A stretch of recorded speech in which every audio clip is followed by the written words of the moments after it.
Friends welcome to our study channel move on study. तो friends आज मैं आप लोगों के सामने रेलवे एनटीपीसी सीबीटी 1 के लिए सेट नंबर 27 को लेके आऊँ, जो आप लोगों के लिए काफ़ी इंपॉर्टेंस होगा। इससे पहले आप हमारे चैनल में जाकर देख सकते हैं, टोटल प्लेटफॉर्म बुक का 26 सेट को अपलोड कर चुका हूँ। 100 क्वेश्चन सीरीज को मैं सारे क्वेश्चन को मैं डिस्कस करता हूँ।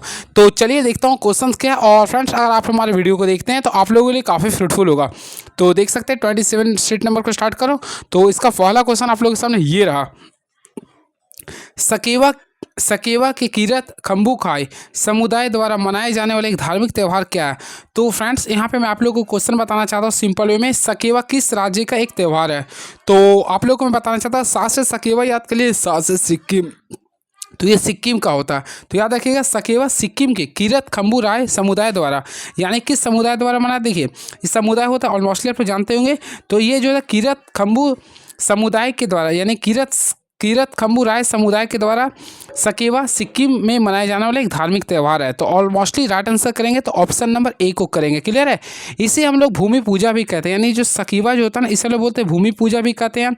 आई थिंक इसे चंडी पूजा भी कहते हैं। हम लोग इसे क्या बोलते हैं, भूमि पूजा के साथ साथ चंडी पूजा भी कहते हैं। इस चीज़ को आप लोग को ध्यान में रखना पड़ेगा।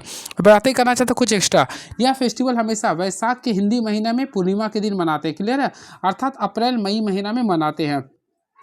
इसके साथ साथ बात में याद रखिएगा, इस त्यौहार में एक अनुष्ठानिक नृत्य होता है जिसे सकेला कहते हैं, यानी इसमें एक नृत्य होता है उसे ही सकेला कहते हैं। क्लियर है।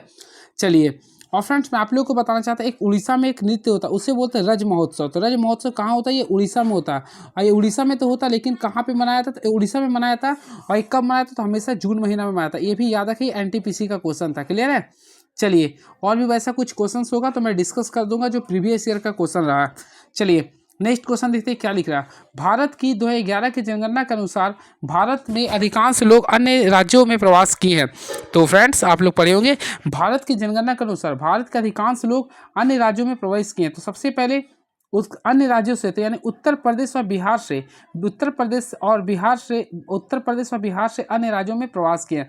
ऑलमोस्टली फ्रेंड आप लोग जानते होंगे, यूपी भारत का सबसे बड़ा स्टेट है जिसमें पॉपुलेशन सबसे ज़्यादा है। पॉपुलेशन सबसे ज़्यादा कौन सा है, यूपी में है।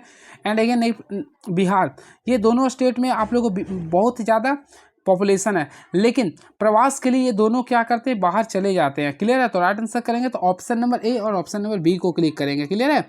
और याद रखिएगा, उत्तर प्रदेश क्षेत्रफल की दृष्टि से, क्षेत्रफल बल्कि पॉपुलेशन की दृष्टि से सबसे बड़ा स्टेट है। क्लियर है। चलिए नेक्स्ट क्वेश्चन देखते हैं क्या लिख रहा है ये। तो नेक्स्ट क्वेश्चन लिख रहा है, लंगवीर नृत्य राज्य का एक नृत्य है। तो देखिए लंगवीर, देखिए एनटीपीसी में इसी टाइप्स का क्वेश्चन पूछता है, इसलिए मैं आप लोगों के सामने स्टैटिक्स जीएस को बताता हूँ ज़्यादा। लंगवीर नृत्य, तो फ्रेंड्स लंगवीर नृत्य जो होता है वह उत्तराखंड में होता है। कहाँ पे, ये उत्तराखंड का एक प्रकार का लोक नृत्य है। तो याद रखें उत्तराखंड का होता है। आई होप आप लोग पढ़े होंगे। और ये जो होता है आप लोग को पुरुष द्वारा विशेष रूप से किया जाने वाला एक प्रकार का नृत्य होता है। क्लियर है। इस चीज़ को भी आप लोग को ध्यान में रखेंगे। बातें करना चाहते हैं कुछ एक्स्ट्रा फैक्ट्स का। देखिए उत्तराखंड के बारे में बात करना चाहते हैं। देखिए सबसे पहले उत्तराखंड के बारे में बताना चाहता हूँ। उत्तराखंड में बहुत सारे नृत्य होते हैं। सबसे पहले आप लोग छोलिया याद कर लिए। देखिए छोलिया नृत्य होते हैं। फिर यहीं पे आप लोग का छपेली भी होता है, छपेली भी होते हैं, छपेली होते हैं, छोलिया होते हैं, झुमोली होती है, थड़िया होती है। ये सारे जो नृत्य होते हैं, यानी जिसका नाम अटपटा लग रहा है, वो सारे उत्तराखंड में होता है। क्लियर है। तो छोलिया नृत्य, झोड़ा नृत्य, छपेली, थड़िया, झुमेली, ये सारे कहाँ पे होता है, तो आप लोग का उत्तराखंड में होता है। वही बात करना चाहते हैं गुजरात में, तो गुजरात में कहड़िया होता है। क्या होता है, कहड़िया होता है। क्लियर है। बात करना चाहते हैं यूपी में, तो यूपी में चारकुला होता है। चलिए नेक्स्ट क्वेश्चन, भारत में वित्तीय वर्ष 1 अप्रैल से शुरू होता है जो समाप्त होता है। तो फ्रेंड्स मैं आप लोगों को बताना चाहता हूँ, भारत में प्रत्येक वर्ष 1 अप्रैल से लेकर 31 मार्च तक वित्तीय वर्ष चलता है। तो यानी 1 अप्रैल से लेकर 31 मार्च तक चलता है। तो ऑप्शन नंबर ए को क्लिक करेंगे।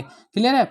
चलिए कुछ एक्स्ट्रा फैक्ट्स बताना चाहता हूँ। फर्स्ट ऑफ ऑल मैं बताना चाहता हूँ, भारत में ब्रिटिश शासन के दौरान 1867 से पहले 1 मई, यानी ब्रिटिश शासन के दौरान 1867 पहले 1 मई से 30 मई तक चलता था। क्लियर है।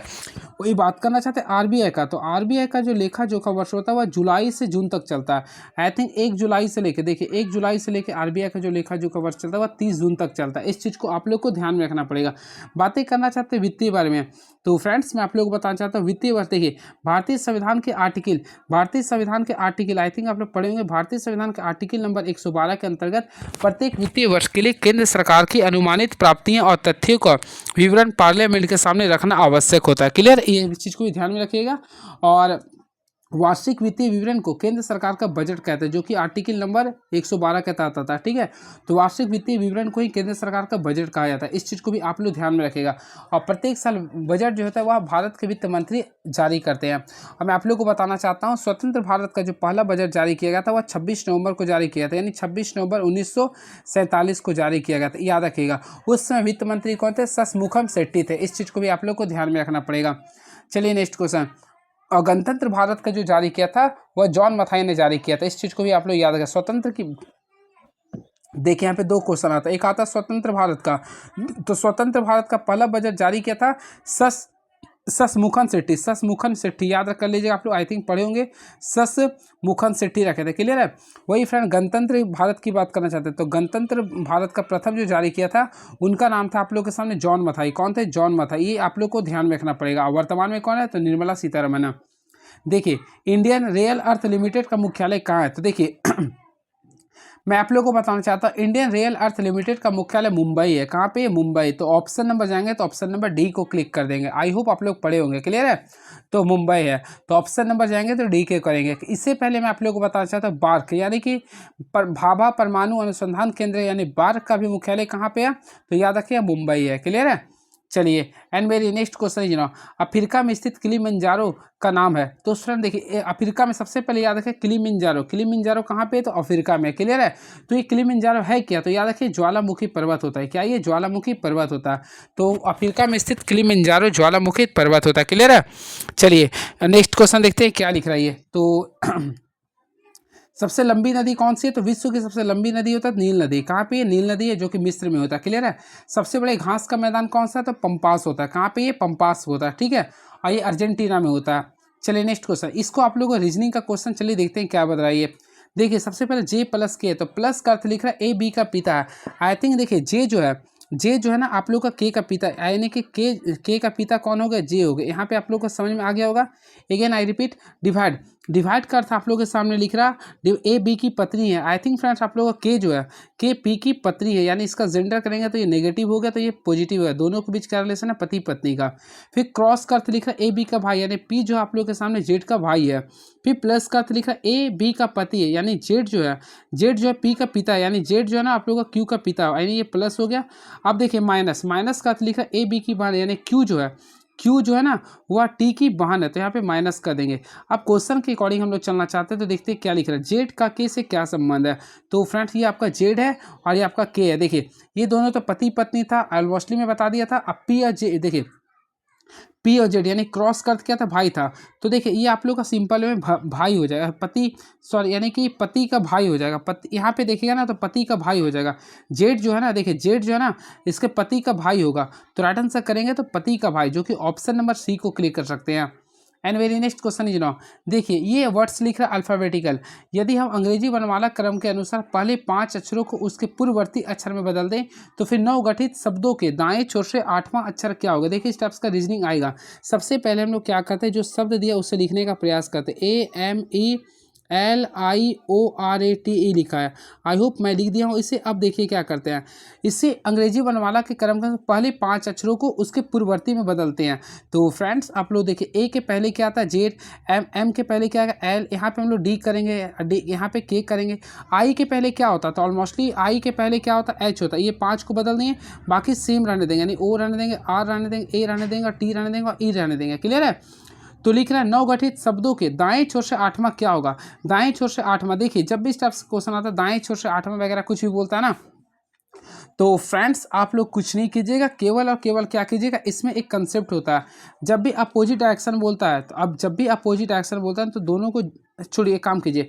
दाएं छोर से 8वां बोल रहा है, तो दाएं ये आप लोग देखिए इस साइड से जाएंगे तो आप लोग का लेफ्ट हो गया, ये राइट हो गया। तो यहाँ से 8वां देखना, तो यहाँ से 8वां देखना 1 2 3 4 5 6 7 8, तो 8 में क्या आ रहा आप लोग का? डी आ रहा। तो राइट आंसर अगर देखेंगे तो डी होगा, जो कि ऑप्शन के नाम ऑप्शन नंबर सी को क्लिक करेंगे। तो right answer option number C is the right answer. इसको आप लोग को लुप्त अंक को ज्ञात करना, 45, 45, 48, 56, 71। तो फ्रेंड्स सबसे पहले 45 45 का डिफरेंस 0 है, फिर 45 से 48 के बीच में 3 का डिफरेंस है, फिर 48 से 56 के बीच में देखें तो +8 का डिफरेंस है, 71 से 56 के बीच में +15 का डिफरेंस है। तो यहाँ पे हम लोग को देखेंगे ये 1 का स्क्वायर में से 1 को घटाएंगे तो 0 आ जाएगा, फिर 2 का स्क्वायर में से 1 को घटाएंगे तो 3 आएगा, 3 का स्क्वायर में से 1 को घटाएंगे तो 8 आएगा, 4 का स्क्वायर में घटाएंगे तो 15 आएगा। तो हम लोग 5 का स्क्वायर में से 1 को घटाएंगे तो कितना है 24। तो 71 में से 24 को जोड़ देंगे तो 95 आएगा। तो option number C is the right answer. निम्नलिखित में से लुप्त अंक को ज्ञात करना, 27, 28, 32, 41, 57। तो फ्रेंड्स इसके लिए क्या करेंगे, देखिए दोनों में देखेंगे डिफरेंस कितना का 1 का है, यहाँ पे 4 का है, अगेन आई रिपीट 9 का है, फिर यहाँ पे 16 का है। क्लियर है। तो हम लोग क्या करेंगे 25 को जोड़ेंगे, 57 और 25 को जोड़ देंगे तो 7 5 12 यानी कि 82 आएगा। ऑप्शन नंबर सी को क्लिक कर देंगे। Next question, MRPKINLA। देखिए M के बाद क्या था P फिर IN, तो इसको हम लोग देखेंगे क्या लिख रहा है ये। तो फ्रेंड्स यहाँ पे हम लोग देखना चाहते हैं क्या लिख रहा है ये। तो M से P जाएंगे तो +3 हो रहा, फिर P से I जाएंगे तो देखेंगे तो -7 हो रहा, फिर यहाँ ये देखिए प्लस यानी EJ कर दीजिए ना, EJ आ जाएगा। ऑप्शन नंबर B को क्लिक कर देंगे। ये वेन डायग्राम का क्वेश्चन सबसे अच्छा होता है, सबसे कन्फ्यूजन होता है। देखिए सभी AZ है, हिचकी आ गया, इसको बनाइएगा देखिए इस टाइप से, क्योंकि देखिए आप लोगों को दिखना चाहिए क्वेश्चन भी, तभी ये समझ में आ गया। देखता हूँ अगर बन गया तो सब काफ़ी अच्छा, देखता हूँ नहीं आ पा रहा, ये नहीं आ पा रहा क्योंकि देखिए यहाँ पे कंफ्यूज कर जाएगा। देखिए मैं फिगर बना देता हूँ। सबसे पहले देखिए क्या लिखा, सभी AJ है, तो मान लीजिए सभी है, सभी A को क्या बोला J है, कुछ PJ है, तो मान लीजिए कुछ P को J मान लिए, सभी JM है, तो सभी J को हम लोग क्या मानेंगे फ्रेंड्स, M मानेंगे। अब देखिए क्वेश्चन के अकॉर्डिंग चलेंगे, तो अब क्वेश्चन जो था मेरे पास तो आंसर है, आप लोग मेरे पास क्वेश्चन है, चलिए क्वेश्चन को हम देख के बताते हैं। यानी क्वेश्चन नंबर 12वां था। तो यहाँ पे अगर ऑप्शन में देखना चाह लिखा सभी AM है, तो आप लोग बताइए क्या सभी AM है, तो क्या सभी AM है, बिल्कुल है, तो पहला सही हो जाएगा। सेकेंड लिख रहा है कुछ MP है, तो देखिए कुछ MP ऑलमोस्टली है, ये सही है। कुछ AP नहीं है, कुछ AP नहीं है, देखिए कुछ AP नहीं है, तो यहाँ पे आप लोगों को कन्फ्यूजन हो रहा होगा। तो 12वां के लिए हम लोग क्या करेंगे, देखिए कुछ AP नहीं है, तो फ्रेंड नहीं नहीं का कंडीशन आता है, तो अल्टीमेटली मैं आप लोग को बताया था जब भी नहीं नहीं का कंडीशन आता है तो उसे कैंसिल ही कर देते हैं, तो केवल 1 और 2 सही होगा। तो राइट आंसर करेंगे तो ऑप्शन नंबर देखेंगे तो केवल एक बार 1 और 2 सही होगा, तो ऑप्शन नंबर A का 2 यानी ऑप्शन नंबर B को क्लिक कर देंगे। चलिए again I repeat, next question is now, एक मोल पदार्थों में कितने कण होते हैं, तो कण होते हैं यानी परमाणु, अणु और आयन होते हैं। तो फ्रेंड्स अवोगाद्रो की संख्या आप लोग पढ़े होंगे, एक मोल इक्वल होता है 6.022 × 10⁻23 होते हैं। तो राइट आंसर करेंगे तो ऑप्शन नंबर A को क्लिक कर देंगे। क्लियर है। अमोल जो होता है पदार्थ की मात्रा का ऐसा ही मात्रक होता है। क्लियर है। ऐसे डिनोटेट करते हैं NA से करते हैं, आई होप आप लोग पढ़े होंगे। चलिए कौन सा परिवर्तन रासायनिक परिवर्तन का उदाहरण है, बर्फ का पिघलना, पानी का वाष्पीकरण होना, लोहे का जंग लगना। तो ऑलमोस्टली फ्रेंड आप लोग पढ़ेंगे लोहे में जंग लगना एक प्रकार का रासायनिक परिवर्तन है, बाकी बर्फ का पिघलना, पानी का वाष्पीकरण, नमक का पानी में घुलना, ये प्रकार का भौतिक परिवर्तन है। आ चुके हैं मैथ्स का क्वेश्चन में, देखते हैं क्या लिख रही है। अमिता उतने ही समय में एक कमरा बना सकता है जितने समय बीना और सीता एक साथ मिलकर उसे बना सकता है। यदि अमिता और बीना एक साथ मिलकर इसे 25 दिन में कर सकते हैं और सीता अकेले 35 दिन में कर सकते हैं, तो बीना अकेले उस कार्य को करने में कितना दिन लेगा। कुछ नहीं करना। देखिए सीता, तो सीता का क्षमता कितना लिख रहा था, सीता अकेले 35 दिन में करा, 35 लिख दे रहे हैं। अब यहाँ पे 25 दिन लिख रहा है। अमिता और बीना, तो A और B, तो A और B का फ्रेंड्स आप लोग के सामने 25 लिख रहा है। क्लियर है। दोनों का एलसीएम लेंगे, ऑलमोस्टली अगर एलसीएम लेंगे तो 175 यानी ये आप लोग का कुल कार्य हो गया। अब आप लोग को बताना पड़ेगा, देखिए 35 का टेबल में 5 है, इसका एफिशिएंसी ये हो गया। अब इसको अगर आप लोग डिवाइड के साथ, यानी कि देखिए A और B मिलकर यानी अमिता और बीना मिलकर 7 दिन में किसी कार्य को कर रहे हैं। क्लियर है। और एज फॉर सीता अकेले कार्य करें 5 दिन में। तो यहाँ पे आप लोग को क्वेश्चन में लिख रहा है बीना अकेले उस कार्य को कितना दिन में करेंगे। सबसे पहले क्या करेंगे, हम लोग इसका क्षमता को निकालेंगे। तो फ्रेंड्स हम लोग देखिए अमिता का आप देखिए, अमिता देखिए यहाँ पे लोग बताना चाहते हैं, देखिए अमिता इक्वल, देखिए यहाँ पे क्वेश्चन लिख रहा, यहाँ पे आप लोग देखिएगा सीता अकेले ये कर रहा, अमिता उतने समय में कमरा बना सकता है जितने समय में बीना और सीता। देखिए अमिता का रेशियो लिख रहा था जितने समय में बीना और सीता लिख रहा था। तो फ्रेंड्स यहाँ पे हम लोग देखना चाहेंगे बीना, तो यहाँ पे तो किसी का अमिता और बीना का वैल्यू कितना लिख रहा था, 7 लिख रहा था। आई होप आप लोग को समझ में आ रहा होगा। और सीता का ऑलमोस्टली कितना लिख रहा था, 5 लिख रहा था। तो हम क्या करेंगे, यहाँ से तोड़ने का प्रयास करेंगे। तो अमिता का मान लीजिए 1 है, क्या ये अमिता का 1 है, तो ये दोनों का भी सम क्या होगा 1 होगा, दोनों एक एक मिलकर क्या हो गया 2 हो गया। तो 2 इकाई का वैल्यू देखेंगे तो टोटल क्या लिख रहा है 12, तो एक का वैल्यू क्या आएगा 6 आएगा। आई थिंक यहाँ पे भी 6 आएगा। तो टोटल अकॉर्डिंग चलेंगे ना तो 175 टोटल कार्य था। अब बिना को अकेले कार्य करने में कितना समय लगेगा, 1 लगेगा। तो दोनों को डिवाइड करेंगे तो क्या आएगा 175 दिन आएगा, जो कि ऑप्शन नंबर बी को क्लिक कर सकते हैं। आई होप आप लोगों को क्लियर हुआ होगा। क्लियर है, चलिए and next question is now. तो देखिए अगर कन्फ्यूजन होगा तो आप लोग को यहाँ पे होगा, देखिए अमिता था यहाँ पे, अब यहाँ पे बीना था प्लस सीता था। देखिए सबसे पहले दोनों इक्वल था, मान ली 1:1 था। अब देखिए ऑलमोस्टली अमिता का, तो अमिता का जो रेशियो आया था फ्रेंड, एक इकाई का वैल्यू 6 था। अब यहाँ पे दोनों को लाना था, यानी बीमा और इसको 6 में लाना था। तो हम लोग क्या करते हैं 1 और 5 में तोड़ते हैं ना, 1 और 5 में, और टोटल था आप लोग का 175 था। आप लोग को बोला था बीना के लिए, बीना का रेशियो 1 था, तो 1 से डिवाइड कर देंगे, सिंपल क्वेश्चन था ये। त्रिभुज एबीसी में ए बी बराबर ए सी और कौन ए बराबर 70 डिग्री है, तो कौन सी का मान क्या होगा। अल्टीमेटली फ्रेंड्स सबसे पहले हम लोग त्रिभुज एबीसी बनाते हैं। देखिए हम क्या करते हैं, ये त्रिभुज आपका ए है, ये आप लोग का त्रिभुज बी है, ये सी है। अब देखें ए बी और ए सी आपस में बराबर कर दिए। आई थिंक ये भी दोनों बराबर, ए का वैल्यू 70 लिख रहा, क्लियर है। तो हम लोग क्या करते हैं, देखिए ये इसके सामने एंगल थीटा बना रहे हैं, इसके सामने भी एंगल थीटा। तो यहाँ पे हम लोग सॉल्व करेंगे 2 थीटा प्लस 70, 2 थीटा प्लस 70 बराबर करेंगे तो 180 आएगा। अब क्या करेंगे 2 थीटा का वैल्यू करेंगे तो 180 में से 70 को घटाएंगे तो 110 आएगा। तो फ्रेंड थीटा का वैल्यू निकालेंगे तो कितना आएगा 55 डिग्री आएगा। तो यानी कि सी और बी का एंगल वैल्यू आएगा 55 डिग्री। तो राइट आंसर करेंगे तो ऑप्शन नंबर ए को क्लिक कर देंगे। चलिए नेक्स्ट क्वेश्चन, निम्नलिखित व्यंजन का मान ज्ञात करना है। तो इसमें आप लोग को व्यंजन का मान निकालना, आई होप आप लोग बना लिए होंगे। सबसे पहले हम लोग क्या करेंगे, देखिए जहाँ पे का वहाँ पे मल्टीप्लाई करेंगे, तो यहाँ पे मल्टीप्लाई करें 15 हो जाएगा, यहाँ पे करें 18 हो जाएगा। और आप लोग को यहाँ पे जहाँ पे डिवाइड, यहाँ पे 2 रन देंगे, 8 को 2 से डिवाइड करेंगे, यहाँ 4 से 2 हो गया, माइनस यहाँ पे 15 हो गया, प्लस यहाँ पे 2 कर देंगे इंटू, यहाँ पे 2 करेंगे माइनस 6 3 18 प्लस 5। अब आप लोग सॉल्व कर लीजिए ना। तो फ्रेंड्स इसको अगर आप लोग पूरे का पूरे सॉल्व करते हैं तो टोटल आएगा -20। तो राइट आंसर करेंगे तो -20, यानी option number D is the right answer. ये क्वेश्चंस को आप लोग देखिएगा, थोड़ा टाइम टेकिंग क्वेश्चन है ये। चलिए 3 इकाई त्रिज्या वाले धातु के गेंद को पिघलाकर 27 समान पासे और 1 इकाई त्रिज्या का एक गेंद बनाई जाती है, तो पासे की भुजा कितनी होगी। कुछ नहीं करना, जब भी संख्या निकालने के लिए बोलता है तो दोनों के हम लोग क्या करेंगे, वॉल्यूम को डिवाइड करेंगे। होपफुली क्या लिख रहा है, देखिए 3 इकाई वाले त्रिज्या वाले धातु के गेंद को पिघलाकर 27 समान पासे और 1 इकाई वाले गेंद बनाया जाता है।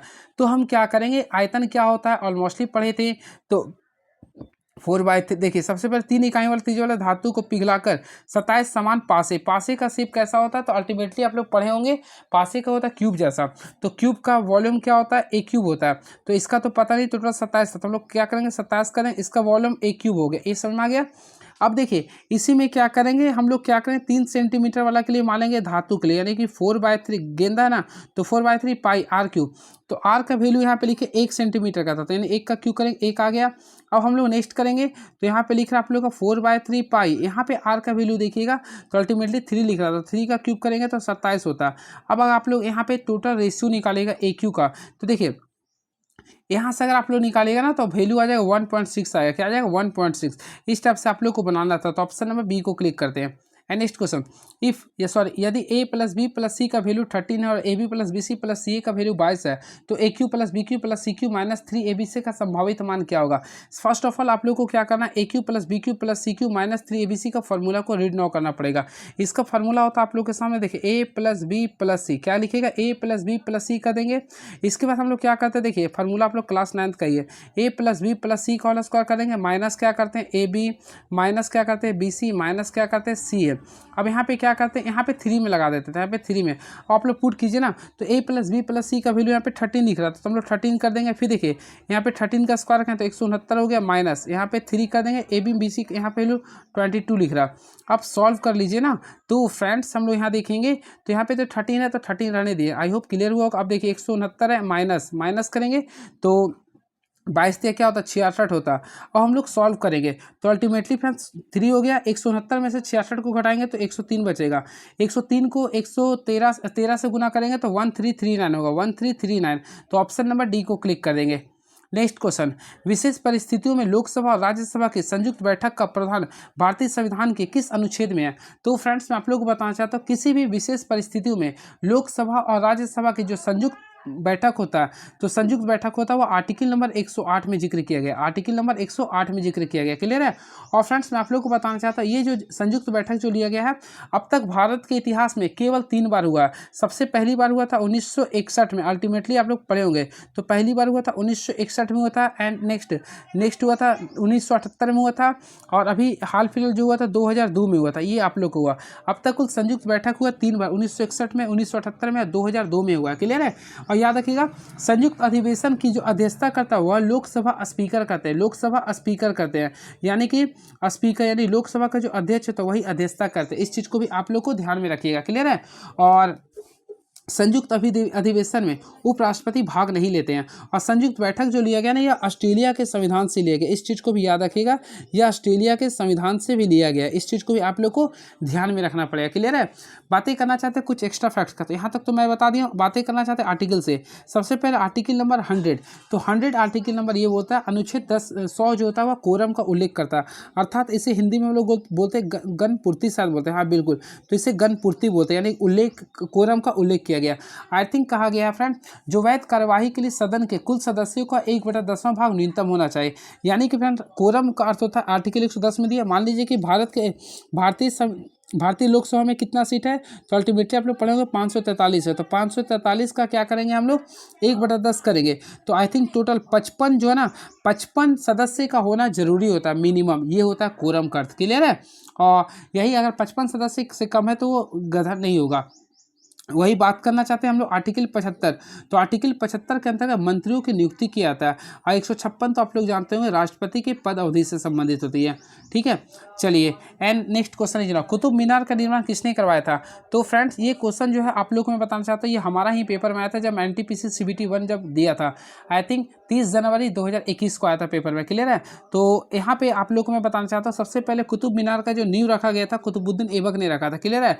फिर जब कुतुबुद्दीन ऐबक जब डेथ कर गए थे तो इसके बाद इसे इल्तुतमिश ने पूरा करवाया था।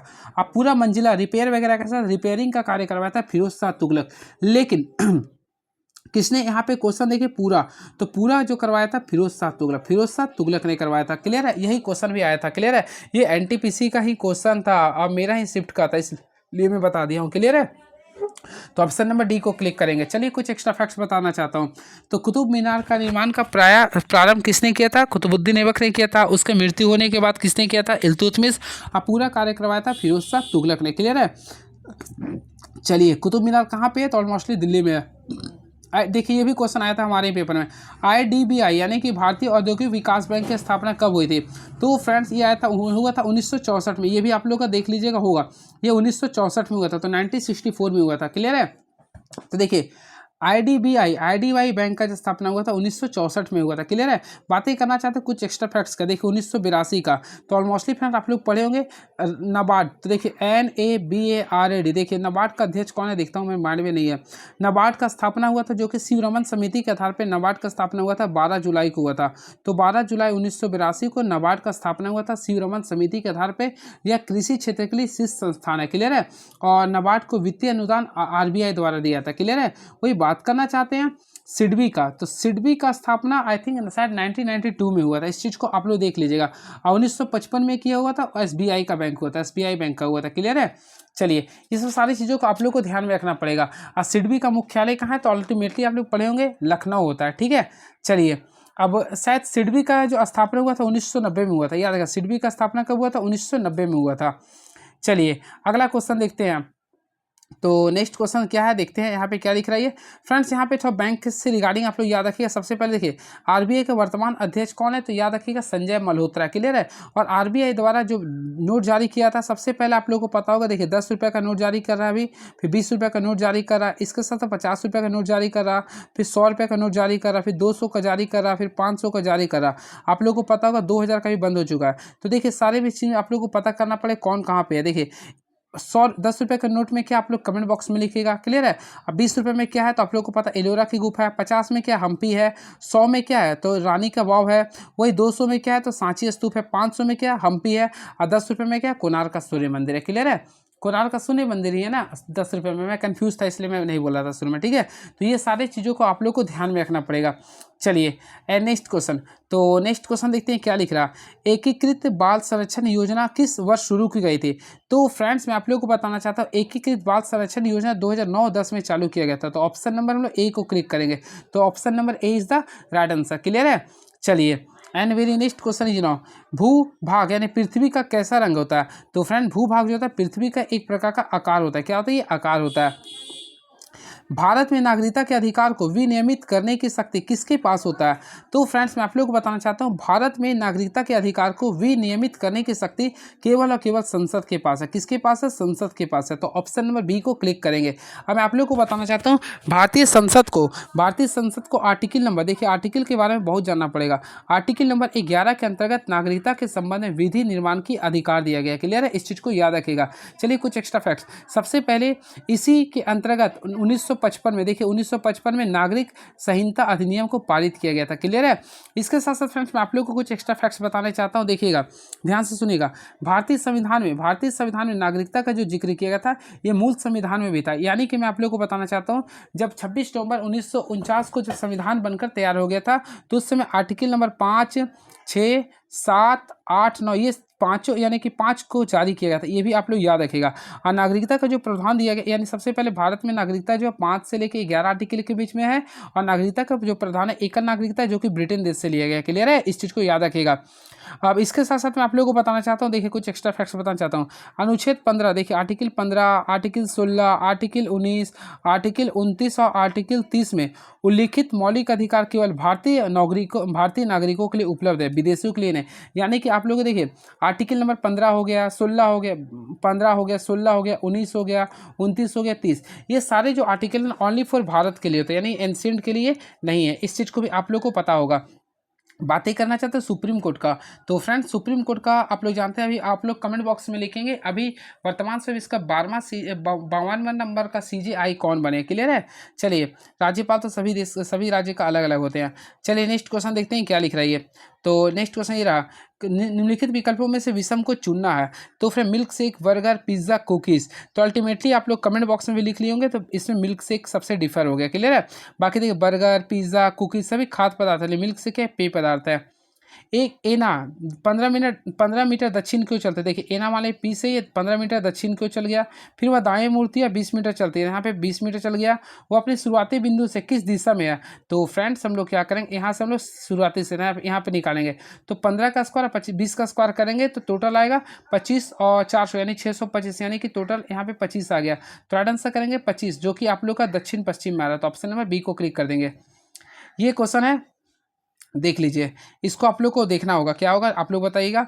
ये आप लोग का ये क्वेश्चन आ चुका सेटिंग अरेंजमेंट का। 6 वृत्त देखिए 6 मित्र जो ना वृत्त के केंद्र की ओर देखिए मुंह करके बैठे हैं। तो जब भी केंद्र की ओर बैठे होते हैं तो हम लोग क्या करते हैं 6 लोगों को बैठाएंगे, 2, 2, 4 और 1, 6 बैठ हो गया। ठीक है।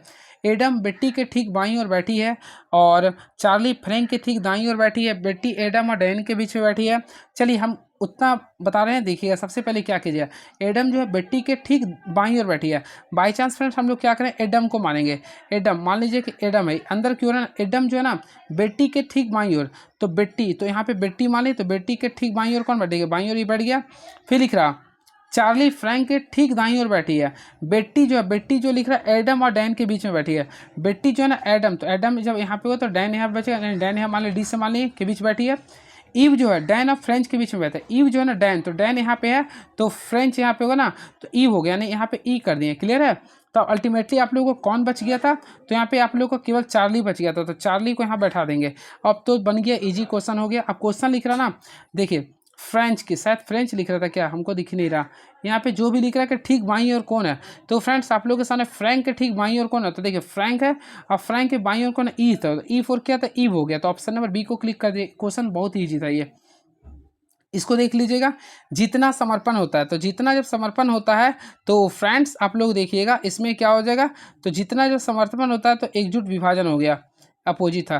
न्यूटन के गति के तीसरे नियम के अनुसार प्रत्येक क्रिया के लिए क्या होते हैं, तो न्यूटन के to every action there is equal and opposite action होता है। तो ऑप्शन में अकॉर्डिंग देखेंगे ना, तो to every action there is equal and opposite action, तो प्रत्येक क्रिया कोई 33 का देखिए, प्रत्येक क्रिया क्या एक समान और विपरीत प्रतिक्रिया करता है, यानी to every action there is equal, देखिए एक समान इक्वल एंड अपोजिट रिएक्शन। तो ऑप्शन नंबर ए को क्लिक करेंगे। क्लियर है। आई थिंक आप लोग पढ़े होंगे न्यूटन का तीसरा गति नियम। क्लियर है। इसमें क्या होता है, बल बराबर होता है, दो अलग अलग वस्तुओं पर कार्य करता है, विपरीत दिशा में होता है। क्लियर है। और न्यूटन के तीसरा नियम से ही संवेग संचय के सिद्धांत से संबंधित भी होती है। क्लियर है। चलिए, and very next question is now. तो नेक्स्ट क्वेश्चन आप लोग के सामने देखते हैं क्या है, उसके अकॉर्डिंग मैं बताऊंगा आप लोग का। लेंस की शक्ति का ऐसा ही मात्रा क्या होता है। First of all friend, lens की शक्ति को पी से डिनोट करते हैं। The inverse of focal length, यानी the inverse of focal length is known as power of lens, तो यानी इसको डिनोट करते हैं। अब देखिए इसका यूनिट क्या होता है, अगर देखिए सेंटीमीटर में जाते हैं तो 100 बाय पी कर दे, 100 बाय एफ कर दीजिएगा। वही बात करना चाहते हैं अगर आप लोग, देखिए अगर आप लोग इसका यूनिट जानना चाहते हैं ना तो डायोप्टर होता है। क्या होता है इसका यूनिट, क्या होता है, डायोप्टर होता है। क्लियर है। और पी का फार्मूला क्या होता है, 1/f होता है। 1/f होता है, एफ का यूनिट होता है मीटर, तो मीटर को इन्वर्स किया तो मीटर इन्वर्स, आई मीटर इन्वर्स को हम लोग क्या बोलते हैं, डायोप्टर बोलते हैं। आई होप आप लोगों को क्लियर हुआ होगा। क्लियर है। वही बात करना चाहते हैं मीटर, तो दूरी का मीटर होता है, डिस्प्लेसमेंट का भी मीटर होता है। वाट होता है, पावर का वाट होता है। जूल तो आप लोग जानते हैं कि वर्क का क्या होता है, जूल होता है। क्लियर है। चलिए, ये क्वेश्चन आगे मैथ्स का। एक व्यापारी अपने सामान पर 40% की छूट देता है, इसके अलावा वह उस सामान पर 20% का अतिरिक्त छूट देता है, तो इन दो क्रमिक छूटों पर एक तुल्य छूट क्या होगी। कुछ नहीं कहा, जब भी एक तुल्य बोलता है, देखिए समतुल्य बोलता है ना, तो हम लोग कुछ नहीं करेंगे, केवल एक कंसेप्ट का यूज करेंगे। देखिए दोनों का रामबाण फार्मूला यूज करेंगे। 40 प्लस क्या करेंगे 20, अब यहाँ पे प्लस माइनस माइनस कर देंगे, यहाँ पे 20 इंटू क्या करेंगे 40 इंटू बाय 100 करेंगे, ये 0 0 0 0 कैंसिल, तो 60 माइनस क्या करें 8 तो करेंगे, तो यहाँ पे टोटल सॉल्व करेंगे तो 52% आएगा। तो फ्रेंड्स राइट आंसर करेंगे तो 52%, यानी ऑप्शन नंबर ए को क्लिक करेंगे। तो right answer option number A is the right answer. Clear है। चलिए, 2 sin 15 degree sin 15 degree by cos square 15 degree minus sine square 15 degree का वैल्यू निकालना है। You have to find the value of, देखिए इसको निकालना है। सबसे पहले फ्रेंड्स मैं आप लोगों को बताना चाहता हूँ, एक फार्मूला होता है 2 sin a into cos B का। तो 2 sin a into cos B का फार्मूला अगर आप लोग पढ़ेंगे, देखिएगा, तो 2 sin a into cos B का फार्मूला होता है sin 2a। देखिए आप लोग पढ़े होंगे क्लास 11th में, तो sin 2a का जो फार्मूला होता है 2 sin a into cos A होता है। देखिए मैं लिख देता हूँ 2 sin a इंटू कॉस होते हैं, कॉस ए होता है, मैं ये लिख दिया हूँ।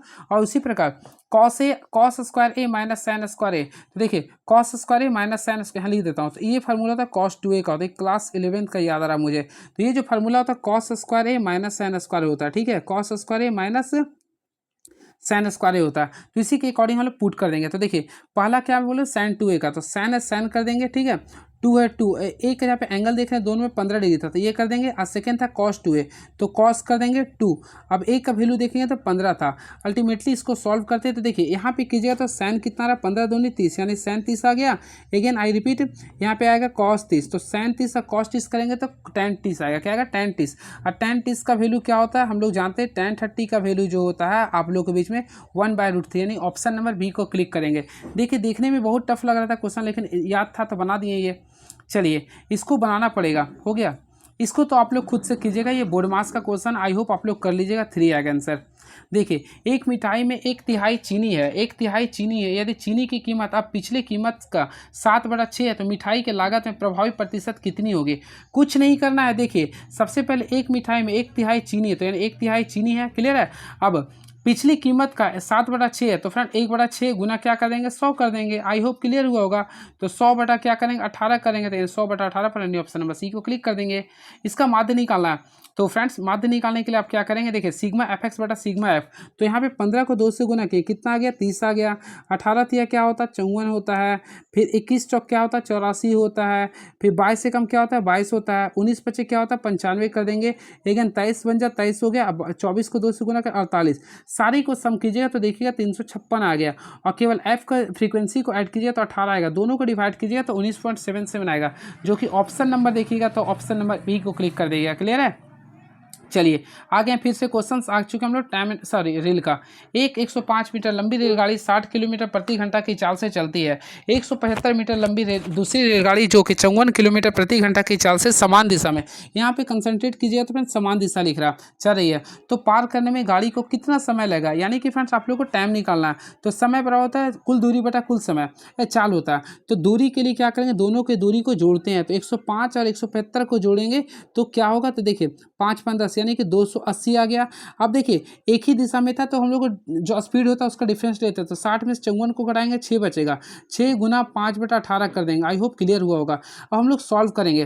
तो फ्रेंड्स 6 का टेबल में ही आप लोग का 3 टाइम्स आता है। अब 5 का पहाड़ में अगर हम लोग काटेंगे तो 5 × 5 = 25, 3 और 0 3 और 36 यानी कि 6 बार में आ गया। और 56 को 3 से गुना करेंगे तो 5 यानी कि 168 सेकंड आ गया। तो राइट आंसर होगा 168 सेकंड। अब 168 सेकंड राइट तो आंसर नहीं होगा क्योंकि इसको मिनट में बदलना है, तो अल्टीमेटली क्या करेंगे 2 मिनट 48 सेकंड, जो कि ऑप्शन नंबर बी को क्लिक कीजिएगा। क्लियर है। चलिए, निम्नलिखित में से किस राज्य केंद्र शासित प्रदेश में भारत की पहली पूर्णतः 100% डिजिटल साक्षर है? तो देखिए साक्षर की बात करते हैं, जहां भी केरल आता है आंख मूंद के मार दीजिए, तो ऑप्शन नंबर बी को कर देंगे। क्लियर है। चलिए, राष्ट्रीय पर्वतारोही और साहसिक खेल संस्थान कहाँ पे है? तो ये याद रखिएगा अरुणाचल प्रदेश में। कहाँ पे? अरुणाचल प्रदेश में। ये आप लोग के लिए नया क्वेश्चन था। चलिए, ये रहा 42 क्वेश्चन। अगला क्वेश्चन। और फ्रेंड्स हमारे चैनल में आए तो प्लीज़ हमारे चैनल को सब्सक्राइब कर लीजिए। पीडीएफ चाहिए तो आप लोग कमेंट बॉक्स में लिखिए, मैं सारी चीज़ को मदद करूँगा। जनवरी 2025 तक निम्नलिखित में से कौन राष्ट्रीय हरित न्यायाधिकरण का अध्यक्ष है? तो फ्रेंड्स मैं आप लोग को बताना चाहता हूँ जनवरी 2025 तक प्रकाश श्रीवास्तव जो थे ना राष्ट्रीय हरित न्यायाधिकरण का अध्यक्ष थे। तो राइट आंसर करेंगे तो ऑप्शन नंबर बी को क्लिक करेंगे। क्लियर है। बातें करना चाहते हैं हम लोग एनजीटी के बारे में। तो फ्रेंड्स देखिए सबसे पहले एनजीटी का फुल फॉर्म क्या होता है? नेशनल ग्रीन ट्राइब्यूनल होता है। क्लियर है। तो इसको हिंदी में बोलते हैं राष्ट्रीय हरित न्यायाधिकरण। इसकी स्थापना जो हुआ था अल्टीमेटली मैं बताया था 18 अक्टूबर 2010 को हुआ था। 18 अक्टूबर 2010 को हुआ था। अभी अध्यक्ष कौन है? प्रकाश श्रीवास्तव है। ठीक है, इस चीज़ को आप लोग को ध्यान में रखना पड़ेगा, प्रकाश श्रीवास्तव है। क्लियर है। चलिए नेक्स्ट क्वेश्चन। बहमनी साम्राज्य के अधीन प्रांतों के द्वारा प्रसारित किया गया था। तो इसका जो राइट आंसर होगा तरफदार। क्या होगा? तरफदार। ऑप्शन नंबर डी को क्लिक करेंगे। चलिए अगला क्वेश्चन देखते हैं क्या लिख रहा। तो अगला क्वेश्चन आप लोगों के सामने ये रहा। कौन सा शहर पांड्य साम्राज्य का बंदरगाह है? तो पांड्य साम्राज्य का बंदरगाह जो था वह कोरकई था। क्या था? कोरकाई था। तो ऑप्शन नंबर बी को क्लिक कर देंगे। 2026 का शीतकालीन ओलंपिक कहाँ पे आयोजित किया जाएगा? काफ़ी इंपॉर्टेंट क्वेश्चन, ये मे बी पॉसिबिलिटी पेपर में आ सकता है। तो देखिए 2026 में जो शीतकालीन ओलंपिक जो होगा ना वह इटली में होगा। कहाँ पे होगा? यह इटली में होगा। इस चीज़ को याद कर लीजिए, आ सकता है पेपर में। तो इटली में होगा। क्लियर है। तो याद रखें इटली में आयोजित किया जाएगा। क्लियर है। चलिए वही बातें करना चाहते हैं कब होगा? तो 6 से लेकर 22 फरवरी 2026 तक होगा। वही बातें करना चाहते हैं 2030 का। तो देखिए मैं लिख देता हूँ, थोड़ा सा कन्फ्यूजन को दूर कर देता हूँ। फर्स्ट ऑफ ऑल 22 वाला तो मुझे खुद याद नहीं है, 22 में कहाँ पे होगा देख के मैं बताना पड़ेगा। 22 वाला ध्यान में तो मेरे फ्रेंड नहीं। चलिए देखता हूँ, यहाँ पे कुछ डाटा लिख देता हूँ, प्लीज़ आप लोग याद कर लीजिएगा। देखिए सबसे पहले 2026 की बात करना चाहते हैं तो 2026 में शायद 2022 में जो हुआ था पेरिस हुआ था, पेरिस में हुआ था। क्लियर है। तो 2026 नहीं, एक मिनट कन्फ्यूजन में आ रहा है इसलिए नहीं बताऊंगा। 2026 में जो हुआ था शीतकालीन ओलंपिक जो होगा 2026 में शीतकालीन ओलंपिक कहाँ पे होगा? तो इसको याद कर लीजिए, इटली में होगा। कहाँ पे होगा? ये इटली में होगा। अगेन आई रिपीट 2030 का जो आप लोग के बीच में होगा, इटली के बाद आप लोग का फ्रांस चल जाएगा। क्या चल जाएगा? फ्रांस चल जाएगा। ठीक है। अब इटली के बाद फ्रांस में होगा। वही बात करना चाहते हैं 2034 का जो शीतकालीन ओलंपिक होगा वह आप लोग का होगा साल्ट लेक में, यानी कि यूएसए में होगा। अब इसको ट्रिक कैसे बताइए? देखिए इटली खाते हैं तो फंस जाते हैं ना, तो EFU याद कर लिए। देखिए EFU याद कर लिए, EFU याद कर लिए, इफू याद कर लीजिए। ठीक है, या फिर EFU याद कर लीजिए। ठीक है, ई के बाद F आता है फिर U, इस टाइप से याद कर लीजिए। क्लियर है। तो ये आप लोग को मैं तीनों का तीनों पूरे करवा दिया हूँ। अब बातें करना चाहते हैं ग्रीष्मकालीन ओलंपिक। तो ऑलमोस्टली फ्रेंड ग्रीष्मकालीन ओलंपिक अब कब होगा? 2028 में होगा। तो 2028 में ग्रीष्मकालीन ओलंपिक जो होगा वह लॉस एंजल्स में होगा, यानी कि यूएसए में होगा। ये क्वेश्चन पूछ सकता है। ठीक है। और वही बात करना चाहते हैं 2032 का, तो 2032 में जो होगा वो ऑस्ट्रेलिया में होगा, ऑस्ट्रेलिया के ब्रिस्बेन में होगा। वही बात करना चाहते हैं 2036 का, तो 2036 में जो ओलंपिक के मेजबानी जो है ना भारत ने इसका इच्छा जताई, लेकिन अभी फाइनली तो अभी मिला नहीं है। तो याद है 2036 में भारत ने इच्छा जाहिर की है लेकिन मिला नहीं है। और 2032 का किसको मिलेगा? ऑस्ट्रेलिया को। याद रखिएगा आप लोग। चलिए अगला क्वेश्चन। इसको आप लोगों को दर्पण प्रतिबिंब बनाता है। दर्पण प्रतिबिंब हमेशा याद रखें लेफ्ट को राइट करते हैं, राइट को लेफ्ट कर देता है। क्लियर है। तो देखिएगा इसको एक और देखें तो ऑप्शन नंबर सी आ जाएगा आंसर। चलिए नेक्स्ट क्वेश्चन देखते हैं क्या लिख रही है। तो ये क्वेश्चन आप लोग को इस 48 को तो आसान से कर लीजिए। देखिए इसमें देखना है कॉमन क्या रहा। तो फर्स्ट ऑफ ऑल देखना चाहते हैं पहला में लिख रहा है मोर, तो इसमें भी मोर लिख रहा है, मोर ही का निकालना था। दोनों में क्या कॉमन आ रहा? तो यहाँ पे देखना चाहते हैं दोनों में कॉमन क्या रहा।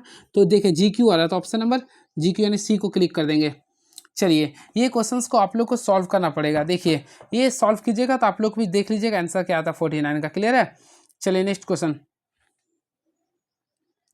ये सब सारे क्वेश्चन इजी है, आप लोग देख लीजिए। देखिए 25 को 6 से गुना करेंगे कितना आएगा 150, 150 को 2 से गुना किया 300, 19 को 9 से गुना करेंगे होपफुली 171 आएगा, 171 को 2 से गुना किया 342 आ गया। जस्ट लाइक से ऑप्शन ए को आगे देखते हैं। 18 को 8 से गुना किया 144, 144 को 2 से गुना किया 288, पहला में ही आ गया, तो पहला आंसर क्लिक कर देंगे।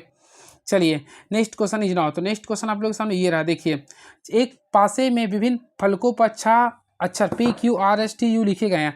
नीचे दिए गए पासे में दो स्थितियां दर्शाई गए, तो आप लोगों को बताना आर के विपरीत क्या होगा।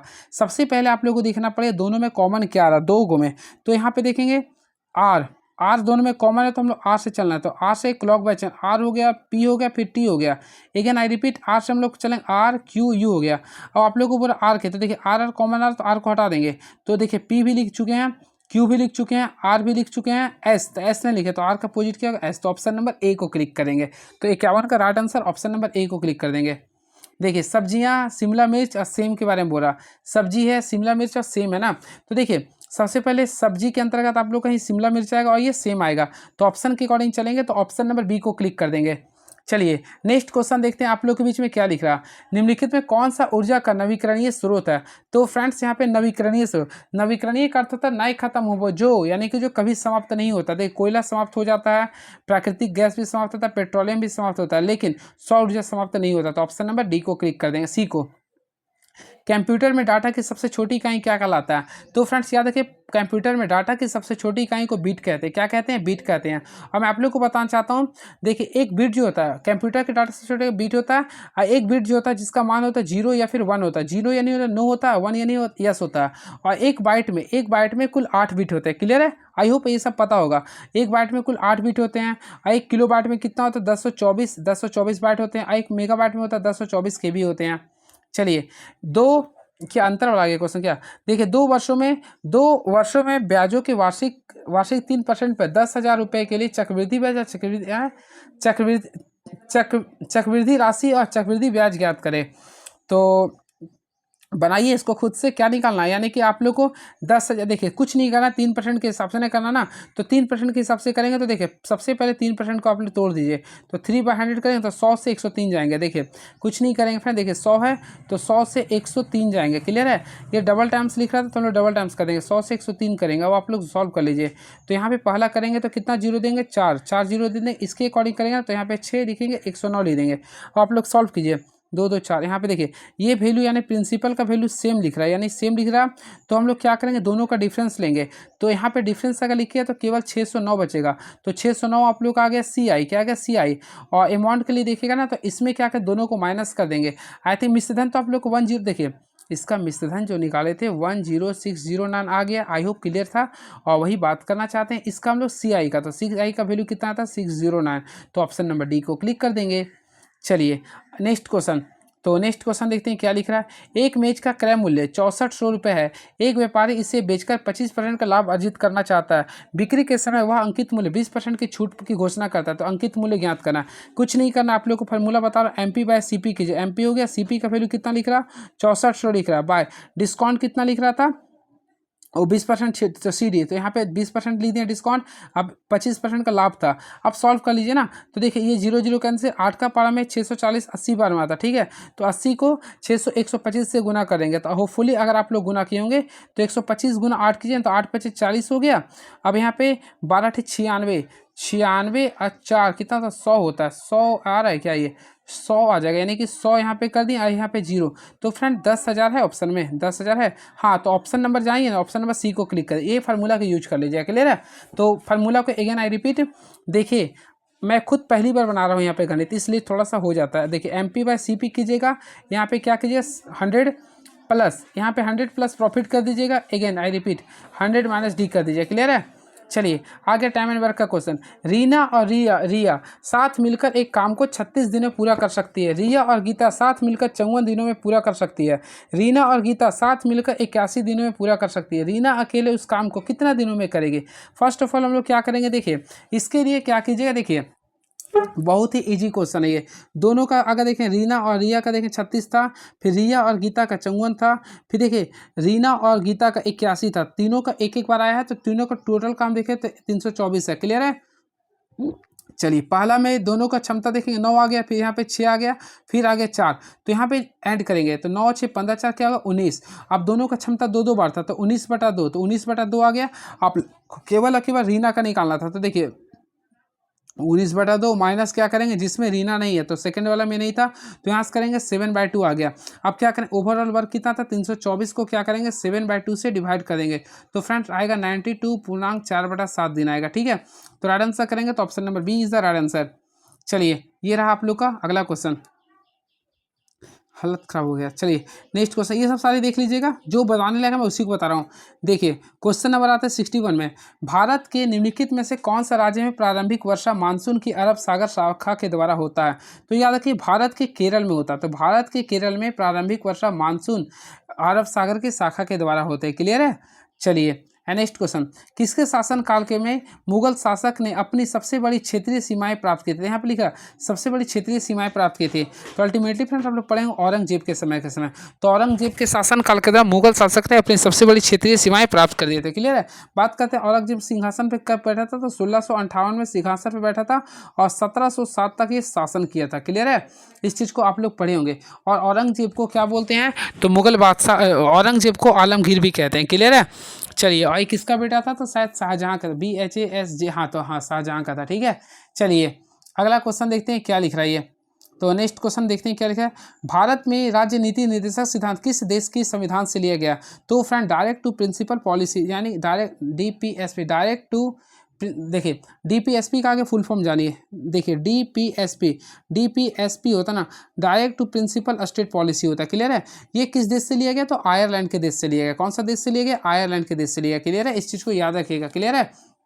चलिए अब बात ही करना चाहते हैं इसके बारे में, तो भारतीय संविधान में भाग नंबर 4 में DPSP का जिक्र किया गया। क्लियर है, जिसमें कुल आर्टिकल जो होगा आर्टिकल नंबर 56 से 51 तक है। इस चीज़ को भी आप लोग को ध्यान में रखना पड़ेगा।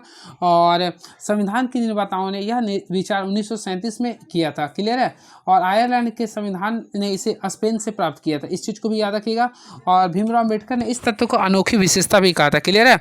चलिए नेक्स्ट क्वेश्चन देखिए, कुछ एक्स्ट्रा फैक्ट, तो आयरलैंड से क्या लिए बता दें, DPSP लिए हैं। सोवियत संघ यानी रूस से क्या लिए, तो पंचवर्षीय योजना लिए हैं। उसके साथ साथ नारा लगाते हैं, यानी कि रूस से और क्या लिए हैं पता है, मौलिक कर्तव्य लिए हैं।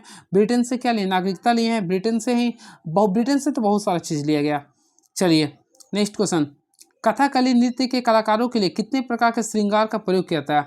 तो फ्रेंड्स कथकली नृत्य के लिए कलाकारों के लिए पाँच प्रकार के श्रृंगार की आवश्यकता होती है, जिसमें आप लोग का होता है पाचा होता है, काठी होता है, ताड़ी होता है, कारी होता है, मिनक्कू होता है। ठीक है। और कथकली कहाँ पर होता है आप लोग कमेंट बॉक्स में लिखिएगा, इजी क्वेश्चन है इसलिए मैं आप लोग के लिए छोड़ दिया हूँ।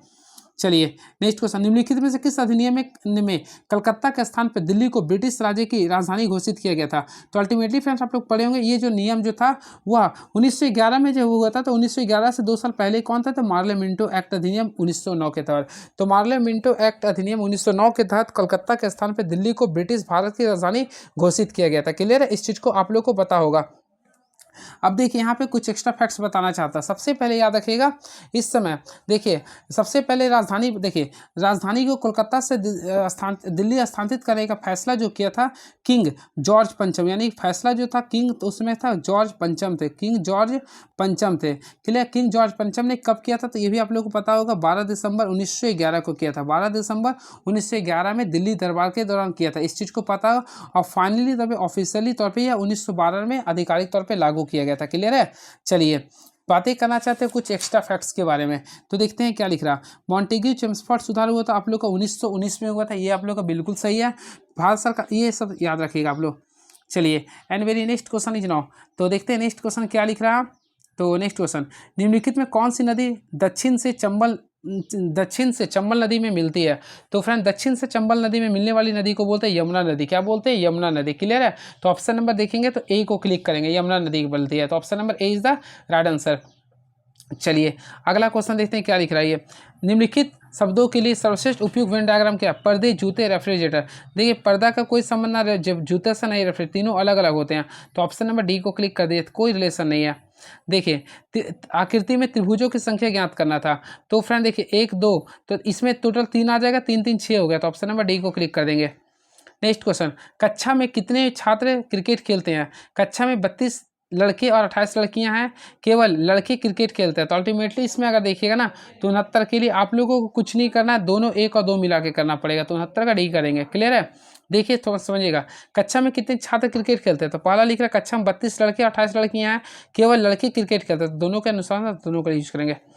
इसको देख लीजिएगा, इसमें आप लोग को उत्तराकृति बनाना। 70 के लिए कीजिएगा तो ऑप्शन नंबर सी होगा आंसर, यानी कि ऑप्शन नंबर सी को यानी कि बी को कीजिएगा। ठीक है, चलिए ये सब सारे इजी क्वेश्चन है। देखिए लड़कों की एक पंक्ति में लड़कों की एक पंक्ति में एक लड़के का दर्जा किसी भी तरफ से 19वां स्थान है। तो देखिए 19वां स्थान है ना, तो हम क्या करेंगे, देखिए बीच में हम लोग क्या 19 को लिख देंगे। क्लियर है? अब 19 से पहले कितना आता? 18 आता। इसके देखिए आप लोग को जब भी बीचों बीच बोलता है ना, तो आप लोग कुछ नहीं कीजिए। देखिए इसका ट्रिक मैं बताना चाहूँ, जो बीच में बोलेगा 19 लिख देंगे, इसको 2 से गुना कर दीजिए, -1 करिए, तो 19 दूनी 38 में से गया क्या हो गया? 37 हो गया। इस टाइप से कर सकते हैं, कोई दिक्कत नहीं है। नहीं तो ये लड़कों की पंक्ति में एक लड़के का दर्जा किसी भी तरफ से 19वां है, यानी कि इधर से ये 19वां यानी बीचों बीच में है, यानी इसके पहले कितना लोग होगा? 18 लोग होगा, और इसके बाद भी कितना लोग होगा? 18। तो आप जोड़िए 18 18 कितना हो गया? 36 हुआ। 36 अब बीच में एक व्यक्ति था, कितना हो गया? 37 हो गया। नहीं समझ आता? देखिए मान लीजिए कि मैं हूँ, मेरा नाम सागर है, तो मेरे पहले कुल कितना 19वां स्थान पर हमें, तो मेरे पहले 18 हुआ, मेरे बाद भी कितना रहेगा? 18। तो 18 18 36 हो गया, आगे पीछा मेरा भी तो एक स्थान है, 19 हो गया ना। तो 38 सर 39, सॉरी 18 36 सर 37। तो ऑप्शन नंबर बी को क्लिक कर देंगे। प्रकाश संश्लेषण के प्रकाश अभिक्रिया कहाँ होती है? तो फ्रेंड्स प्रकाश संश्लेषण की प्रकाश अभिक्रिया जो होती है वह क्लोरोप्लास्ट के थाइलोक्लोराइड झिल्ली में होती है। तो ऑप्शन नंबर बी को क्लिक कर देंगे। चलिए again next question is now, निम्नलिखित में कौन सा कथन उत्प्रेरक के लिए सही नहीं है? तो देखिए पहला, ये दर को बढ़ाता है, बिल्कुल बढ़ाता है। सक्रियण में कम करता है, इसमें फिर स्थिरांक को बदल देता है। अंत में अपवर्तित होती है, अपवर्तित की बात इसमें नहीं। ऑप्शन नंबर सी इसका राइट आंसर होगा। चलिए ये क्वेश्चन इजी क्वेश्चन है। 78 रुपये प्रति कीमत 78 रुपये प्रति केजी कीमत वाली चीनी को 46 रुपये प्रति केजी कीमत वाली चीनी के साथ किस अनुपात में मिलाया जाए ताकि मिश्रण को 75 रुपये प्रति केजी पर बेचने पर 20% का लाभ हो? कुछ नहीं करना है, देखिए बेचने पर लाभ हो मिलाए, ताकि बेचने पर लिखना ना, तो 75 रुपये पर लीटर में। तो हम लोग क्या करेंगे 75 का यहाँ पे इसको निकालेंगे, कितना 75 का यहाँ पे, रुकिए यहाँ पे पहले लाभ निकालना है। तो क्या करेंगे 20% का लाभ निकालना है, तो 20 बटा क्या करेंगे 100 निकाल देंगे। तो यहाँ पे 1/5 कर देंगे। तो बेचना है तो 5 से 4, यानी कि टोटल अगर हम लोग सीपी निकालेंगे ना, तो आप लोग को 75 रुपये प्रति करना, तो यहाँ पे कितना 120 के अनुसार करना है, गुना 100 कर देंगे। तो इसके अकॉर्डिंग कीजिए तो 62.5 आएगा। क्लियर है? सीपी निकल गया। अब हम लोग क्या करेंगे, एक का आप लोग का 78 दिया हुआ था, एक का दिया था 46, और टोटल ओवरऑल अभी हम कितना लाए थे 62.5 लाए थे। अब सॉल्व कर दीजिए ना, तो 62.5 में से 46 को घटाएंगे तो आई थिंक 16.5 बचेगा, और 78 में से 62.5 घटाएंगे तो कितना बचेगा 15.5 बचेगा। दोनों का रेशियो निकालेगा तो 33 रेशियो क्या बचेगा 31 बचेगा। क्लियर है? तो 33 रेशियो 31, यानी ऑप्शन नंबर बी को क्लिक कर देंगे। चलिए इस क्वेश्चन को सॉल्व कीजिएगा। 3x + 2y = 10 है और 2xy का वैल्यू लिखा 7, तो 3x - 2y का मान क्या होगा? कुछ नहीं करना है, इसके लिए आप लोगों को केवल और केवल एक ही वर्क करना है जो मैं आप लोगों को बता रहा हूँ। फर्स्ट ऑफ ऑल क्या कीजिए, आप लोगों को देखिए यहाँ पे पता होगा a - b का होल स्क्वायर। तो फ्रेंड्स a - b का होल स्क्वायर क्या होता है, देखिए मैं लिख देता हूँ। सबसे पहले क्या कीजिएगा, देखिए a + b का होल स्क्वायर कीजिएगा, यानी कि a + b का होल स्क्वायर कीजिएगा। क्लियर है? उसके बाद होता है -4ab होता है, -4 कर दिए। a के यहाँ पे हम लोग देखेंगे 3x है, बी के यहाँ पे क्या लिखेंगे 2y। अब फार्मूला पुट कीजिए, तो 3x + 2y का अगर आप लोग वैल्यू देखे होंगे तो 10 था, तो 10 का स्क्वायर लिख देंगे 100 हो गया, -4 दिए 12 दूनी 24। तो यहाँ पे तो आप लोग के सामने 24 आ गया, और xy का वैल्यू 7, यहाँ पे 7 था, तो 7 को आधा कर दीजिए ना, तो 7/2 कर दीजिए। यहाँ पे सॉल्व के 12, तो 100 में से यहाँ पे 100 में से 7 दूनी 14, यानी कि 100 में से 14 को घटा दीजिए, तो यहाँ पे कितना 84 बचेगा। तो 84 आ रहा। ठीक है? अब यहाँ पे इसका वैल्यू अल्टीमेटली यहाँ पे 100 था, तो यानी कि देखिए 100 में से हम लोग फिर किसको घटाएंगे 84 को, तो यहाँ पे आप लोग को बचेगा 16 वर्गमूल किसका होता है 4 का, तो राइट आंसर 4 होगा। तो ये आप लोग अपना विधि से बनाइए तो 4 ही आएगा। तो ऑप्शन नंबर बी को क्लिक कर देंगे। 4 9 16 का चतुर्थ अनुपात क्या होता है? सबसे पहले 4 है, ये 9 है, तो यहाँ पे तीसरा 16 था, तो अगला को नहीं पता x मान लिए। 4 का पावर में 16, 4 में तो 4 9 36 होता है। तो right answer option number D को क्लिक कर देंगे। ये क्वेश्चन देखते हैं क्या लिख रहा है। 840 मीटर की वृत्ताकार दौड़ में ए और बी समान समय पर समान दिशा में समान दूरी बिंदु से क्रमशः 6 मीटर प्रति सेकंड और 12 मीटर प्रति सेकंड की चाल से दौड़ना आरंभ करते हैं, तो अगली बार वह कितने समय बाद मिलेंगे? कुछ नहीं करना, मिलेंगे बोल रहा ना नेक्स्ट बार ना। तो देखिए समय निकालना है, तो टोटल दूरी देखेंगे कितना था 840 था। अब एक ही दिशा में था, तो एक ही दिशा में दोनों के डिस्टेंस को माइनस करते थे। 12 में से 6 के क्या लिखेंगे 6। अब 6 का पाने में कितना बार में आएगा, तो 140 सेकंड में। तो राइट आंसर करेंगे तो 140 सेकंड, ऑप्शन नंबर सी को क्लिक कर देंगे। दो शंकुओं की त्रिज्याओं का अनुपात 2:5 है, उसके आयतन का अनुपात 3:5 है, तो ऊंचाइयों का अनुपात क्या होगा। फर्स्ट ऑफ ऑल देखिए इसका आयतन को हम लोग लिख देंगे 3 रेशियो क्या लिख रहा है 5 लिख रहा है। हम लोग जानते हैं 1/3 पाई 1/3 पाई दोनों में cancel, R square into R square, तो पहला में आर स्क्वायर 4 कर देंगे, इसमें एच निकालेंगे, यहाँ पे 5 का स्क्वायर 25 कर देंगे इंटू एच कर देंगे, मान लीजिए इसको एच मान लिया, कैंसिल हो रहा नहीं, तो 5 का पाला में 25 5 बार मारा, तो फ्रेंड्स यहाँ पे देखेंगे तो टोटल 15:4 आएगा, तो ऑप्शन है बिल्कुल ऑप्शन नंबर डी को क्लिक करेंगे। चलिए लास्ट टाइम है इसलिए मैं फास्ट बताता हूँ, इसको आप लोग देखिएगा पुट करके कौन सा सुटेबल आ रहा, तो फ्रेंड्स अगर आप लोग देखिए तो ऑप्शन नंबर सी सुटेबल आ जाएगा, ठीक है। चलिए नेक्स्ट क्वेश्चन, हाल ही में स्तन कैंसर का पहचान और निवारण हेतु सवेरा नामक, देखिए सवेरा नामक कार्यक्रम किस राज्य द्वारा शुरू किया गया था। तो फ्रेंड्स मैं आप लोग बताना चाहता हूँ हरियाली, देखिए हरियाली जब होता है ना तो हम लोग सवेरे उठ जाते हैं, तो यहाँ पे ऑप्शन नंबर ए को याद रखिएगा, ठीक है। तो याद रखिए स्तन कैंसर की पहचान और निवारण हेतु सवेरा नामक कार्यक्रम का स्टार्ट हरियाणा सरकार के द्वारा किया गया, क्लियर है। चलिए अगला क्वेश्चन देखते हैं क्या लिख रहा। भारतीय विदेश मंत्री एस जयशंकर ने किस देश में भारत के पहले विदेशी जन औषधि केंद्र का उद्घाटन किया। तो अल्टीमेटली फ्रेंड्स का राइट आंसर होगा मॉरिशस, क्या होगा मॉरिशस।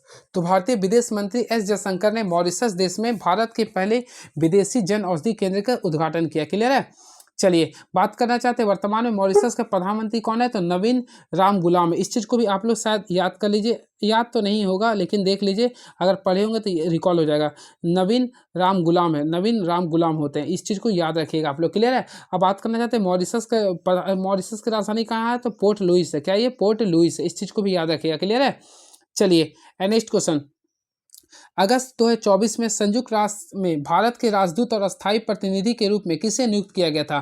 तो फ्रेंड्स याद रखिए अगस्त 2024 में भारत के राजदूत और अस्थायी प्रतिनिधि के रूप में परवर्था नेनी हरीश को नियुक्त किया गया था। तो ऑप्शन नंबर ए को क्लिक करेंगे, option number A is the right answer, clear है। और उन्होंने किसका स्थान लिया था, तो रुचिरा कंबोज का। इस चीज़ को बारे में थोड़ा सा ध्यान रखिए, क्वेश्चन आ सकता है। देखिए अगेन आई रिपीट, संयुक्त राष्ट्र में भारत के राजदूत और अस्थायी प्रतिनिधित्व के रूप में परवथा नेनी हरीश को नियुक्त किया गया था। किसका जगह लिया था, तो रुचिरा कंबोज का ही जगह लिया था। इस चीज़ को याद रखिएगा, परवथा नेनी हरीश को, क्लियर है। अब देखिए याद रखिएगा संयुक्त राष्ट्र में भारत की पहली अस्थायी महिला राजदूत जो बनी थी वह रुचिरा कंबोज थी, रुचिरा कंबोज थी, क्लियर है। इसके साथ साथ बात करना चाहते हैं संयुक्त राष्ट्र संघ का, तो इसकी स्थापना 24 अक्टूबर 1945 को हुआ था, मुख्यालय न्यूयॉर्क है, और इसका वर्तमान संयुक्त राष्ट्र संघ का महासचिव जो एंटोनियो गुटरेस है, क्लियर है। चलिए भारतीय शास्त्रीय संगीत में योगदान के लिए सिंगापुर का सांस्कृतिक पदक किसे प्रदान किया गया था। तो अल्टीमेटली फ्रेंड्स आप लोग पढ़े होंगे, option number A is the right answer होगा। तो घनवेतन नोतन को जो कि 27 नवंबर 2024 को मिला था। चलिए परम रुद्र सुपर कंप्यूटर कहाँ स्थापित किए गए थे। तो फ्रेंड्स मैं आप लोगों को बताना चाहते हैं पुणे, दिल्ली और कोलकाता में किए गए थे। तो ऑप्शन नंबर बी को क्लिक करेंगे। और किसके द्वारा किया था, तो प्रधानमंत्री नरेंद्र मोदी के द्वारा 26 सितंबर 2024 को पुणे, दिल्ली, कोलकाता में स्थापित किया गया था। एमनेस्टी इंटरनेशनल का मुख्यालय कहाँ है, तो ये तो इंग्लैंड हो गया, इंग्लैंड ऑप्शन में, हाँ तो ऑप्शन नंबर ए को करेंगे। तो फ्रेंड्स एमनेस्टी इंटरनेशनल का मुख्यालय इंग्लैंड में नहीं बल्कि फ्रांस में, नहीं लंदन था ये। इसको मैं कंफ्यूज कर गया हूँ, ये आप लोग कमेंट बॉक्स में लिख सकते हैं क्या। आई थिंक मैं बताना चाहता हूँ इसका स्थापना जो हुआ था 1961 में हुआ था, क्लियर है। और इसका मुख्यालय एमनेस्टी इंटरनेशनल का मुझे लंदन लग रहा, लंदन ही है इसका, लेकिन कंफ्यूज कर दिया इसका लंदन मुझे लग रहा। आप लोग बताइए तो कहाँ पे कंफ्यूज मैं कर गया हूँ। वैसे बुक में लिख रहा है आप लोग फ्रांस, तो आप लोग कमेंट बॉक्स में लिखिएगा, क्लियर है। ठीक है आप लोग कमेंट बॉक्स में लिखिएगा, मैं वेट करूँगा आप लोग का। और वैसे लंदन में आप लोग का राष्ट्रमंडल खेल का भी होता है। और फ्रांस की बात करना चाहते हैं तो इसका इंटरपोल का मुख्यालय होता है, इंटरपोल के लियोन होता है। चलिए ये कन्फ्यूजन में है, पहली बार क्वेश्चन में मैं कन्फ्यूज किया हूँ। देखिए इसमें आप लोग को वर्गों की संख्या ज्ञात करना, होपफुली आप लोग कर लिए होंगे। तो देखिए इसको अगर जब करेंगे तो 30 आ जाएगा, क्या आएगा 30 आएगा। नेक्स्ट क्वेश्चन, इसमें आप लोग को पुट इन करना था, 88वां का अगर सॉल्व करते तो ऑप्शन नंबर सी आ जाएगा, ठीक है। चलिए कैसे करना था, देखिए 4 नंबर क्या होता है 36, 4 नंबर 36 हो गया, कहाँ गया भाई, देखिए 4 नंबर 36 हो गया और 6 चक 36 हो गया। तो यहाँ पे देखेंगे 36 आ रहा, ठीक है। तो फिर देखिए 18 थी 72, 9 थी 72, 15 छक 90, तो 9 को कितना से गुना करें कि 90 आएगा, तो सी से यानी 10 से। काफ़ी इजी क्वेश्चन आया था। चलिए अगला क्वेश्चन बच गया, इसको आप लोग को मैच करना, तो ऑप्शन नंबर बी को देख लीजिए आ जाएगा। ये भी क्वेश्चन आप ही लोग जैसा कर लीजिएगा, ये इनक्वालिटी का क्वेश्चन है। देखिए A is A is greater than आप लोग का क्या लिख रहा है एच, तो ये क्या सही है? तो देखिए इसमें देखिए ए जो आप लोग का एच से रिलेशन, तो अल्टीमेटली देखिए ये सारे आप लोग का ग्रेटर जा रहा है ना एल जा रहा है, तो ऑप्शन पहला आप लोग का सही हो गया। W is greater then H, तो डब्ल्यू आगे कहाँ पे है देखेंगे, डब्ल्यू है और एच कहाँ पे है, तो एच आप लोग का ये देखिए दोनों, हाँ सभी सिम्बॉल एक ही जा रहा है ना, बिल्कुल, तो ये भी आप लोग का सही है। अगला R is less than W, तो डब्ल्यू कहाँ पे है, यहाँ पे है, और आर कहाँ पे, यहाँ पे, तो ये भी सही है, यानी कि ये तीसरा भी सही है आप लोग का। चौथा M is greater than Y, तो यहाँ से हम लोग अगर देख रहे हैं तो एम आप लोग का वाई देखिए यहाँ पे तो ये जा रहा है, ठीक है, यहाँ पे ये वाई है, तो ये इधर चेंज हो रहा है, तो देखिए चेंज हो रहा था यानी गलत हो गया, तो ऑप्शन नंबर डी को कैंसिल कर देंगे। तो ऑप्शन 1 2 3 सही है, बाकी गलत था। चलिए ये आप लोग देखिएगा, आप लोग का रीजनिंग का क्वेश्चन है ये। देखिए 25 डिग्री सेल्सियस विलियन का पीएच मान 3 है, तो विलियन में हाइड्रोक्साइड आयन का OH मात्रता क्या होगी? कुछ नहीं करना है, कुछ नहीं करना है, इसको आप लोग कीजिएगा ना तो 1 गुना 10⁻³ आ जाएगा, ठीक है।